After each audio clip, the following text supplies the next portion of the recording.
우리가 무릎편에서 다뤘던 라이스 응급처치 방법을 떠올려 보시면 돼요. 우리가 라이스라고 하면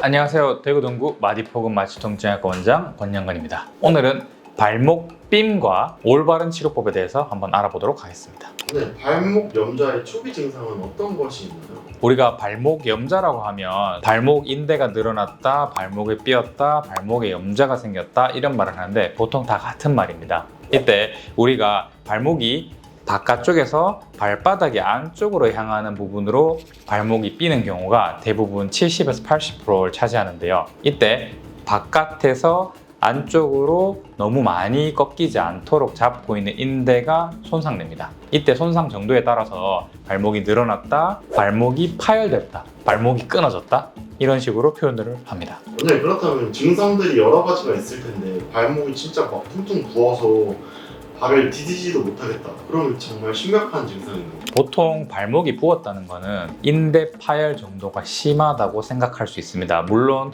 완전히 일치하진 않겠지만 발목이 부어서 신발이 안 신겨질 정도로 많이 붓고 피멍이 들었다면 빠르게 병원을 찾아서 전문의와 상담을 하시는 게 중요하고요. 만약에 걸을 수 없을 정도로 발목이 부었거나 움직여지지 않는다면 완전 파열을 의심을 해볼 필요가 있습니다. 네, 그렇다면 발목 염좌는 회복 기간이 얼마나 걸릴까요? 보통 발목 염좌에서 경증의 경우에는 1, 2주 정도면 보통 낫습니다.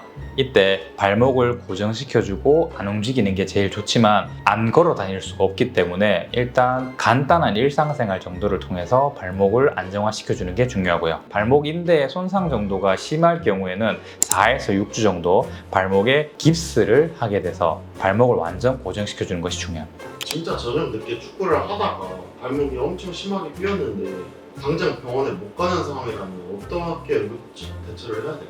우리가 무릎편에서 다뤘던 라이스 응급처치 방법을 떠올려 보시면 돼요. 운동 후 통증의 경우 가장 먼저 해야 될 건 통증의 정도 파악이겠죠. 이때 경증의 경우에는 괜찮은데 걷지 못할 정도의 통증이 발생하는 경우 가장 먼저 기억해야 될 4가지: 휴식, 그 다음에 얼음찜질, 압박, 거상. 첫 글자를 따서 RICE, 라이스. 중요하니까 반드시 기억하시기 바랍니다. 우리가 라이스라고 하면 Rest, Ice, Compression, Elevation 이렇게 표현이 되는데요. 일단은 쉬어야 됩니다. 그런 다음에 얼음 찜질을 통해서 차갑게 만들어주고 고정을 한 다음에 발을 올려주시면 됩니다. 이때 늦었더라도 응급실을 통해서 병원에 가시는 것을 추천드립니다. 응급실에서 안내해주는 치료 방법을 통해서 이게 급성으로 응급한 상황인지 아닌지를 먼저 판단받는 것이 중요합니다. 인대 파열이 진행이 되었는데 치료를 제대로 안 할 경우에는 나중에 발목의 안정성이 무너지기 때문에 가벼운 일상생활에서도 발목을 자주 삐는 만성적인 발목 삔 현상이 발생할 수 있겠습니다. 안정성이 무너지면 수술을 하는 것을 권유를 드리고요. 통증이 없더라도 발목의 안정성이 무너졌다면 수술을 해서 인대를 재건하는 것이 좋습니다. 이상 대구동구 마디포근 마취통증의학과 원장 권영건이었습니다.